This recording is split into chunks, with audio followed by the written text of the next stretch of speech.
लेकिन ये शब्द मैं समझता हूँ बहुत बहुत बहुत हम सबके लिए महत्वपूर्ण है।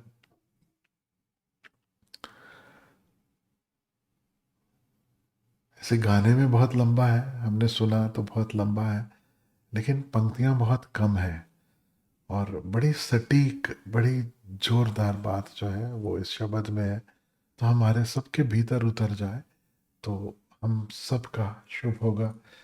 हमारे ही नहीं, आज ही नहीं, जब भी कोई ये शब्द सुने, इसकी व्याख्या सुने, अगर बात भीतर तक उतर जाए तो this is life transforming, this is life changing. पूरा जीवन बदल सकता है इससे। तो शुरू करें। लंका सा कोट, समुद्र सी खाई, ते रावण घर खबर न पाए। लंका का किला, बहुत बड़ा किला, राजमहल जो किले जैसा, लाइक अ फोर्ट्रेस जिसको बोलते हैं। और ऐसा किला, ऐसा स्थान, ऐसी जगह जिसकी रक्षा समंदर गहरा चारों तरफ से कर रहा है। पहुंचना आसान नहीं है। ख्याल है था कि राम सेतु बनाना पड़ा। उस समय शायद इतने बड़े बड़े शिप्स नहीं होंगे कि पूरी की पूरी फौज शिप में बिठा करके, वो जो कैरियर शिप्स होते हैं, कि वो पहुंच जाए। तो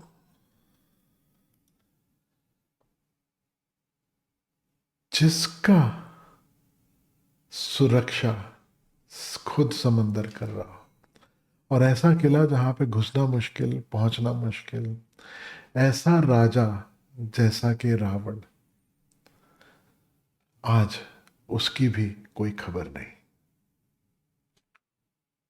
पता ही नहीं कि कहाँ है। तो थोड़ी गहरी बात है। शब्द ऐसे लगेंगे कि छोटे छोटी सी बात कही जा रही है, लेकिन बहुत बहुत गहरी बात है। आप कहोगे हमें तो पता है रावण का क्या हुआ। अंत में तीर लगा नाभि में, फिर उसकी मृत्यु हो गई। फिर जो लंका है उसका राजा विभीषण को बना दिया गया, इत्यादि इत्यादि। संत जब कहते हैं खबर ना पाई, तो वो इतिहास की बात नहीं कह रहे, वो बड़ी गहरे सत्य की बात कहते हैं। वो ये नहीं कह रहे कि तुम्हें ये नहीं पता कि उसका क्या हुआ। इतिहास की दृष्टि से, अपने मन को समझाने की दृष्टि से तो हम सबको पता है कि क्या हुआ। लेकिन क्या वहां पे बात खत्म हो गई? उसके बाद क्या हुआ? और आज कहाँ है रावण?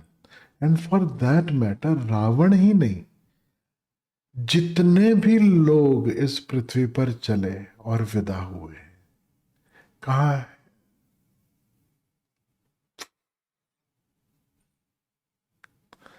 Just gone, gone. तुम्हारी यादों में हो सकते हैं, लेकिन यादें क्या है? विचार, झूठ। कभी कुछ अनुभव किया था, कभी कुछ देखा था, कभी कुछ सुना था, कभी कुछ छुआ था, कभी कुछ चखा था, लेकिन आज वो नहीं है। हम कहें वो याद में है, तो बिल्कुल ऐसा ही है जैसे कोई कहे कि नहीं नहीं, गुलाब जामुन कहीं नहीं गया, गुलाब जामुन यही है। क्यों? क्योंकि वो मेरी स्मृति में, मेरी याद में। लेकिन क्या गुलाब जामुन को याद करके तुम्हें तृप्ति मिल सकती है? क्या गुलाब जामुन को याद करके तुम्हारे भीतर मिठास घुल सकती है? मुंह में पानी आ सकता है।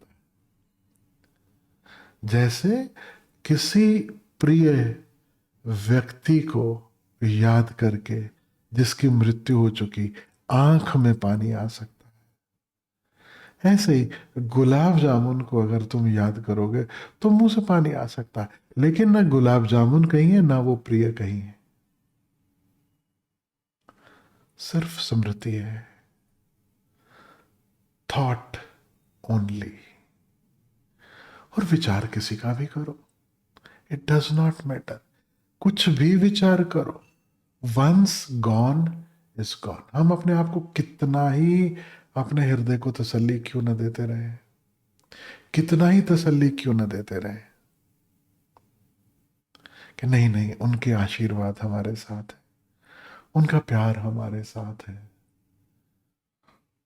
उनका कुछ हमारे पास है जरूर। लेकिन वो कहां है? अनुभव से कहना, ग्रंथों से नहीं, शास्त्रों से नहीं।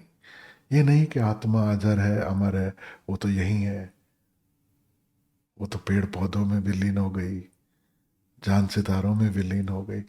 None of that nonsense, none of that spiritual jargon please. Honestly, जो गया सो गया। उसने तुम्हें सुख दिया, उसने तुम्हें दुख दिया, जैसे भी हमारे अनुभव उस व्यक्ति के साथ रहे, जो भी हुआ वो सब पास्ट में, सब अतीत में, अभी नहीं है कुछ भी। हम उनमें से कुछ गिनी चुनी मीठी मीठी यादें चुन के उनको गुनते हैं, अपने मन को तसल्ली दे लेते हैं। लेकिन ये हमारा करना है, वो है ऐसा नहीं है। गॉन। कुछ के नाम किसी किताब में लिखे गए, वो किताब तुम पढ़ते हो तो तुम्हें उनका पता पड़ता, उनके बारे में पता पड़ता, उनका पता नहीं पड़ता। रावण का हमें कुछ पता है क्या सच में? सिर्फ जो पढ़ा है। और रावण ही क्यों यहां पर कह रहे हैं कबीर साहब, कबीर साहब की वाणी है ये। कबीर साहब रावण का ही नाम क्यों ले रहे हैं जानते हो? किसी और का नाम क्यों नहीं ले लिया? महान अगर कहना ही हो, महानतम राजा रावण है, याद रखना। अकेला राजा जिसको अमृत का वरदान था, अकेला राजा जिसे सब शास्त्रों का ज्ञान था। रावण जैसा कोई राजा नहीं हुआ, रावण जैसा कोई व्यक्ति नहीं हुआ इस पूरी पृथ्वी पे। I don't know if you have ever thought about it like that. हम लोग राम भक्त हैं तो, और हमारी जो ट्रेनिंग है वो ये है, इधर दिस और दैट। हमें सिखाया ये जाता है या तो ये सही है या वो सही है, और ये सही है, ये मुझे प्रिय है, इनका मैं भक्त हूं। इसका मतलब जो दूसरा है वो हम उसको बिल्कुल ही माइनस में डाल देते हैं कि जीरो है। No, the other is not zero. वो ऐसे ही राइट ऑफ नहीं आप कर सकते। अगर आप उसकी क्वालिटीज गुणों में याद रखना, आज के जितने सभ्य लोग हैं उनसे ज्यादा शालीन और सभ्य रावण थे। लेकिन उस कथा में मैं नहीं अभी जाना चाहता क्या हुआ, सीता हरण कैसे हुआ, इत्यादि इत्यादि। लेकिन रावण के कुछ गुण हैं जो हमें याद रख लेने चाहिए। सबसे पहला गुण कि उसे अमृत का वरदान था कि ही विल नॉट डाई। तो इसलिए उसे परमात्मा के ही हाथों से मरना पड़ा एक दिन। He would not have died. और जो जानकार है, जो अंदर अंदर गहरे में उतरते हैं रामायण के, वो ये भी कहते हैं, कईयों का ऐसा मानना है, कहना है कि ये सारी लीला, इसलिए हम राम लीला कहते हैं ना, ये सारी लीला रावण के ही आग्रह पर रची गई। यानी रावण गॉट सो बोर्ड कि सब कुछ पा लिया और अब कुछ भी नहीं पाने को। इमेजिन आपके पास सब कुछ, आप कल्पना भी नहीं कर सकते। हम लोग बहुत दुखियारे बड़े गरीब लोग हैं, हम लोग उतनी बड़ी कल्पना भी नहीं कर पाते शायद। लेकिन थोड़ी हिम्मत करना, कभी कल्पना करना कि सब कुछ पा लिया, सब कुछ। सोने की लंका, कैन यू इमेजिन? पूरा गोल्ड में बनी हुई, गोल्ड से ऊपर तो कोई खजाना नहीं। सोने की लंका, जितने ग्रह हैं, देखो ना, हम कहते हैं अभी उसकी साढ़े सती चल रही है, उसके पीछे राहु पड़ा हुआ है, कि उसके पीछे केतु है। सारे के सारे ग्रह रावण के कदमों के नीचे, उसके पैरों के नीचे, सब उसके वश में, जिसका शनि भी कुछ ना बिगाड़ सके। साढ़े सती क्या, शनि को ही उल्टा लिटा दिया पैर के नीचे। पावर की दृष्टि से देखो, धन की दृष्टि से देखो, पद की दृष्टि से देखो, किसी दृष्टि से देखो, ज्ञान की दृष्टि से देखो, तो रावण से ऊपर कोई ब्राह्मण नहीं। इतना ज्ञानी, इतना ज्ञानी, वैद्यनाथ की उपाधि मिली। वो जो मंदिर मिलते ना आपको, बैजनाथ, बैजनाथ, वो रावण के मंदिर है। सच पूछो तो वो रावण की याद दिलाते हैं कि जब उन्होंने भगवान शिव को प्रसन्न किया और जब उन्हें वरदान में वैद्यनाथ की उपाधि मिली, अमृत तत्व मिला, कि किसी भी रोग का, किसी भी कष्ट का जो उपचार कर सके। कहानी तो आपने सुनी होगी, मानसरोवर की कहानी है। देवताल है, राक्षस ताल है। अब रावण की दूसरी प्रवृत्तियां भी थी, वो अलग बात है, वो हम सब के पास, लेकिन सब कुछ उसके पास, लेकिन उसके बावजूद आज उसकी कोई खबर नहीं। क्यों कह रहे हैं कबीर साहब, रावण का नाम क्यों ले रहे हैं? इसलिए ले रहे हैं कि हम जो भी खोजने निकले, जो भी हम ढूंढने निकले, वो सब कुछ मिल जाए तो भी किसी काम का नहीं, तो भी किसी काम का नहीं। मेरे शहर के एक बड़े प्यारे शायर हैं, संत तो नहीं लेकिन बड़ा गहरा व्यक्तित्व और बहुत ही अद्भुत शायर है। उनकी शायरी जो है ना, वो कभी कभी संतों की वाणी के नजदीक आ जाती। साहिर लुधियानवी, उनका गीत कभी सुनना, ये इंसान के झूठे रिवाजों की दुनिया, ये दुनिया अगर मिल भी जाए तो क्या है, ये दुनिया अगर मिल भी जाए तो क्या है।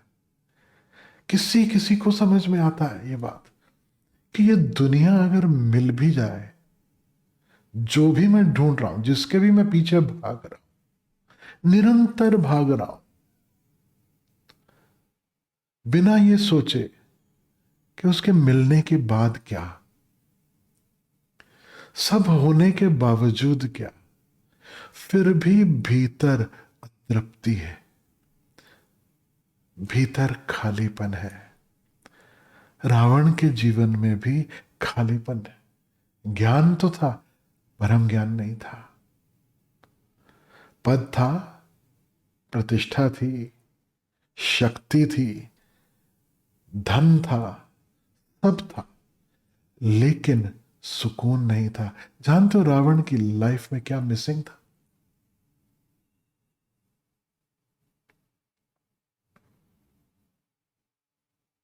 प्रेम।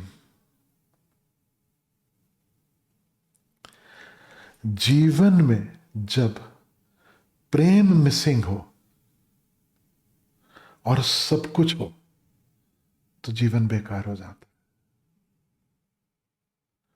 मेरे पास सब हो, सब पा लिया, लेकिन सार वस्तु को खो दिया, तो क्या, कैसा, किस काम का मेरा जीवन। लंका सा कोट समुद्र सी खाई, तेह रावण घर खबर ना पाई। आज उसके घर से कोई आवाज नहीं उठती, आज उसकी कोई खबर भी नहीं मिलती कि कहाँ है। What ever happened, gone. क्या मांगू किछ थिर न रहाए। हे प्रभु, मैं मांग मांग कर क्या मांगू। और अपने शिष्यों को भी कह रहे हैं, हमें भी कह रहे हैं कबीर साहब, कि मांगना हो तो थोड़ा सोचना कि क्या मांगना है, क्या मांगू किछ स्थिर न रहा है। कुछ भी स्थिर नहीं रहता, कुछ टिकता ही नहीं, कुछ बचता ही नहीं, सब हवा हो जाता। जिसे जिसे भी हम अपना कहते हैं, कोई भी नहीं रहेगा, कोई अपना है नहीं, भुलावा है, छलावा है, लगता है, लेकिन थोड़ी देर का साथ है।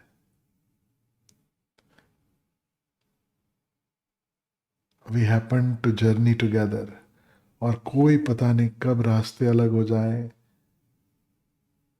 कभी विदा हो जाए, कभी क्या हो जाए। और उसके लिए कोई तय नहीं है, ऐसा कोई सिस्टम नहीं है कि बड़ी उम्र वाला पहले जाएगा, छोटी उम्र वाला बाद में जाएगा। यह बहुत गड़बड़ घोटाला है, कभी भी कुछ भी होता है। And we don't remember, we assume, we think कि सदा सदा के लिए मैं रहूंगा और मेरा जो है वो भी सदा सदा के लिए रहेगा। ना मैं रहूंगा सदा, ना मेरा रहेगा सदा। यह जिसने देखा उसकी गति होनी शुरू होगी, अन्यथा गति नहीं। बार बार अपने ही खोदे हुए गड्ढों में हम गिरते चले जाएंगे। देखत नैन चलियो जग जाए। अगर किसी के पास आंख है तो वो देख ले। ये साधारण आंख किसी काम की नहीं, ये गहरी आंख चाहिए, देखने की, थोड़ा दूर देखने की, थोड़ा गहरे में देखने की, अपने जीवन की ओर देखने की, अपने मैल देखने की, संसार के नियम को देखने की। ये खेल तमाशा क्या है, उसको पेनिट्रेट करने वाली दृष्टि चाहिए। देखत नैन चलियो जग जाए, कह रहे मेरी आंख से देखो, एक बार देखो। 1 लाख पूत 1.25 लाख नाती, कहते रावण के 1 लाख पुत्र टोटल में हुए। अब इतना बड़ा राजा, इतना सब कुछ, तो उतने शौक भी होंगे, उतनी पत्नियां, फिर आगे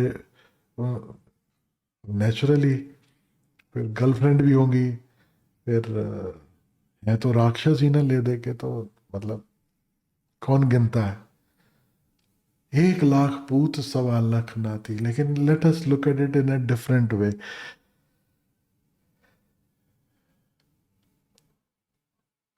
जो रावण प्रवृत्ति है, उसे लगता है मेरा इतना कुछ है, तो 1 लाख पूत उसके और 1.25 लाख नाती। सवा नाती कहो, चमचे कहो, दोस्त कहो, ये वो जो जब धन होता है ना, पास में पद होता है, जब पावर होती है, जब, तो बहुत सारे पूत और नाती बन जाते हैं आपके। So many claim to be yours who are actually not yours. वो नजदीक आते हैं, उतना निकट आ जाते हैं, उतना निकट रहते हैं, सब कुछ होता है।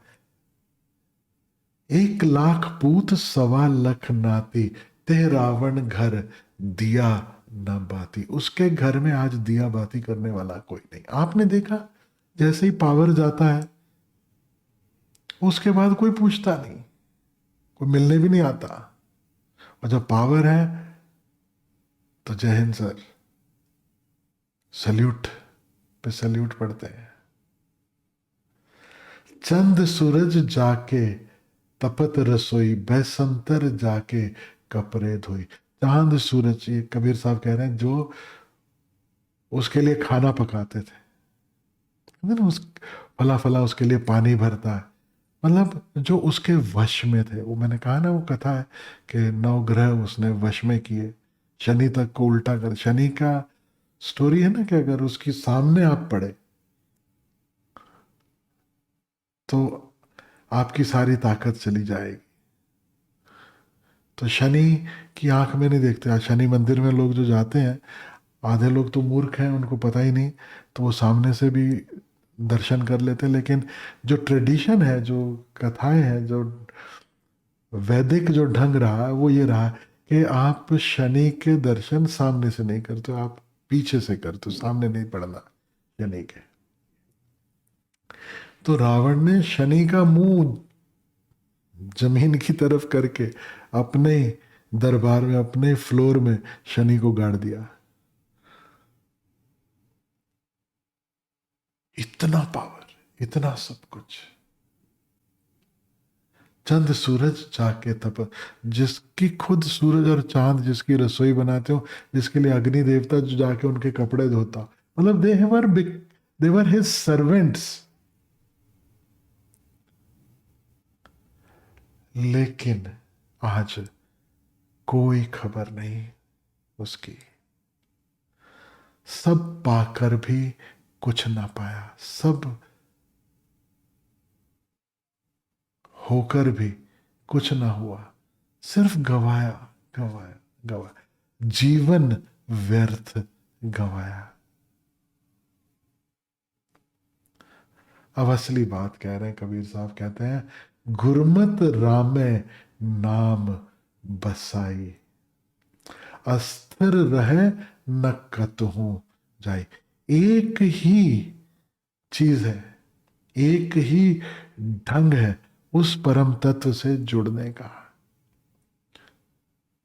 परमात्मामय होने का, स्थिर होने का, अडोल होने का, जिसके बाद ये आना जाना समाप्त हो जाता है। वह गुरुमत राम में नाम बसाई। गुरु की मति अनुसार चलने वाले वही लोग हैं, मूढ़मति और गुरुमति। और गुरबाणी में इसे दो ढंगों से कहा जाता है, गुरुमुख और मनमुख। मनमुख यानी जो मैं मेरी समझ से चलूंगा, और गुरुमुख यानी जो गुरु की समझ से चले। गुरुमति, गुरु की मति से जो एक हो जाए, गुरु के संग जो एक हो जाए, और गुरु ने जो राम नाम दिया उसे अपने मन में बसा ले। गुरमति रामै नाम बसाई। जिसने गुरु के संग होकर, गुरु के संग एक होकर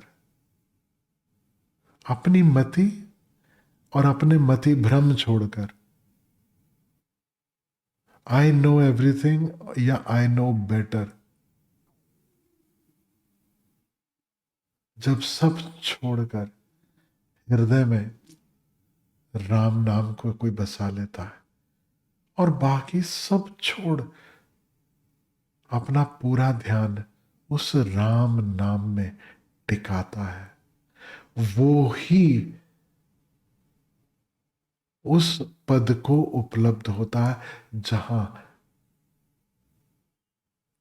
कुछ भी अस्थिर नहीं होता, जहां कुछ भी नहीं डोलता।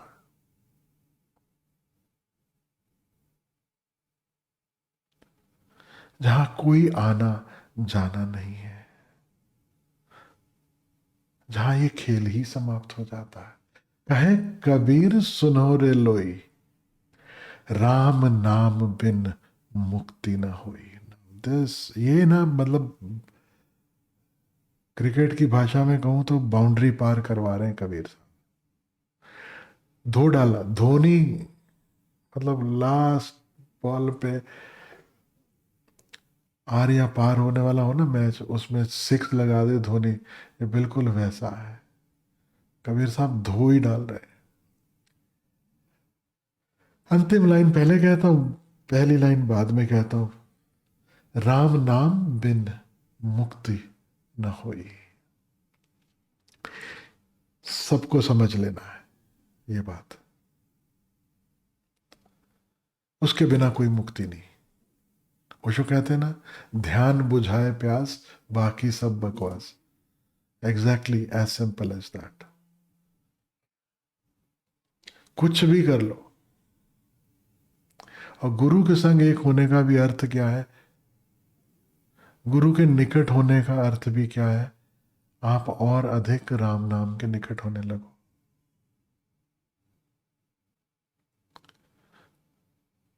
मुझे याद आता है एक ओशो की किताब है, उनकी प्रवचन माला है, उस जो श्रृंखला है उसका नाम है जो बोले सो हरि कथा।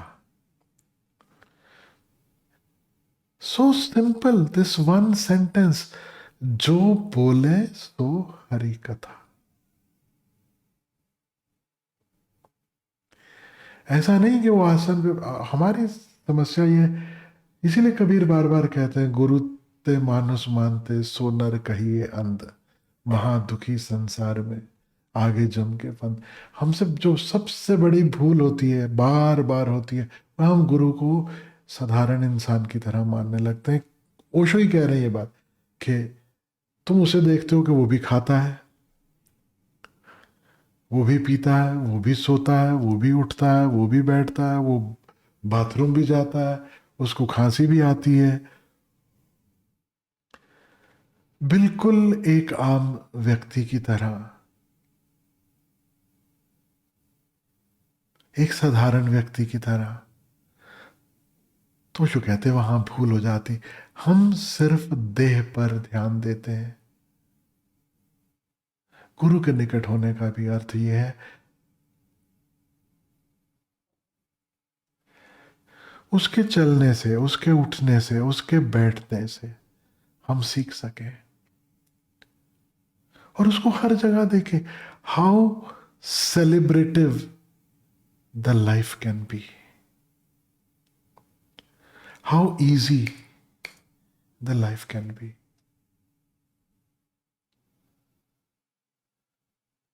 और कबीर किसे कह रहे हैं ये बात? कहे कबीर सुनो रे लोई। क्या कह रहे हैं वो तो मैंने आपको कह दिया, राम नाम बिन मुक्त ना होई। अब दुनिया भर का कोई बड़े से बड़ा ध्यानी ये ना सोच ले कि इस राम नाम के बिना उसकी मुक्ति संभव है। बड़े से बड़ा दानी ये ना सोच ले कि राम नाम के बिना मुक्ति संभव है। बड़े से बड़ा योगी ये ना सोच ले कि राम नाम के बिना मुक्ति संभव है। मतलब वो तो पंजाबी में एक लाइन, एक ढंग है बात कहने का कि फट्टी पूछ दो, मतलब वो बात ही मन से मिटा दो कि ऐसी कोई संभावना भी है। हर रास्ता राम नाम तक लेकर आएगा और गति राम नाम से होगी। उसके बिना गति नहीं, उसके बिना मुक्ति नहीं। चाहे कोई संत, कोई योगी, कोई ऋषि खोलकर यह बात कहे या छुपा के रखे, ये उनका प्रेरोगेटिव है। उनके आसपास किस तरह के लोग हैं, उन्हें कितना कहना है, यह उस पर निर्भर करेगा। लेकिन असली बात यह है, हकीकत ये है। और ये हकीकत किसको कही जाती है, किसको कही जा सकती? जो अपने निकट से निकट हो, हर किसी को नहीं कही जा सकती। इसलिए ये इंपॉर्टेंट है। कहत कबीर सुनो रे लोई। लोई कबीर साहब की पत्नी का नाम है।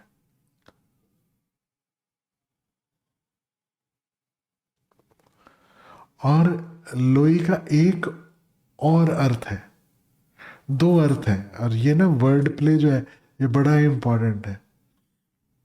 जैसे जैनों में नमोकार मंत्र है, तो उसमें अंतिम नमस्कार किसको है?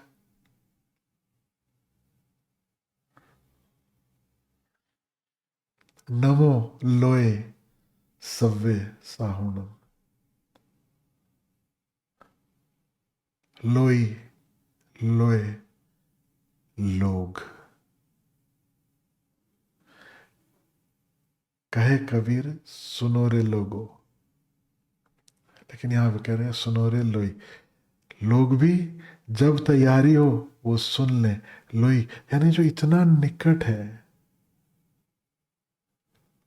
जब गुरु में और शिष्य में ये भेद ही नहीं, जहां पे कोई विवाद ही नहीं, जहां पे कोई,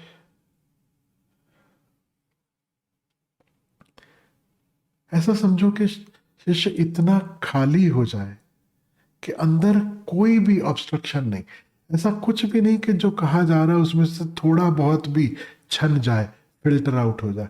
when there are no filters, it is the way it is। और खाली घर में जो बात है वो गहरे तक उतर जाए, बिना फिल्ट्रेशन के, बिना किंतु परंतु के, बिना शायद ऐसा शायद वैसा, maybe right maybe wrong, none of that exist. बस सीधे उतर जाए। यानी शिष्य की प्लम्बिंग लाइन जब एकदम क्लियर हो,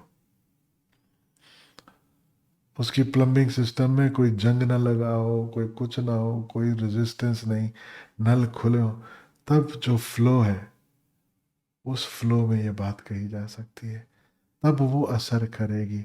हमारे जितने उपनिषद हैं, हमारे वेद हैं, याद रखना, वो उस ढंग से कहने के लिए थे। जिसकी तैयारी है, जो शिष्य भाव में है, जो प्रेम में है, जो भीतर कोई अवरोध लिए हुए नहीं, जो कुछ अंदर ही अंदर किसी चीज को लेके लड़ाई नहीं कर रहा है, जो है ही नहीं, जो किनारे हो गया। और ओशो की पूरी देशना यही रही। ओशो पूरा समय हम सबको यही सिखाते रहे, be like a hollow bamboo. तुम बांस की खाली पोंगरी जैसे होना सीखो।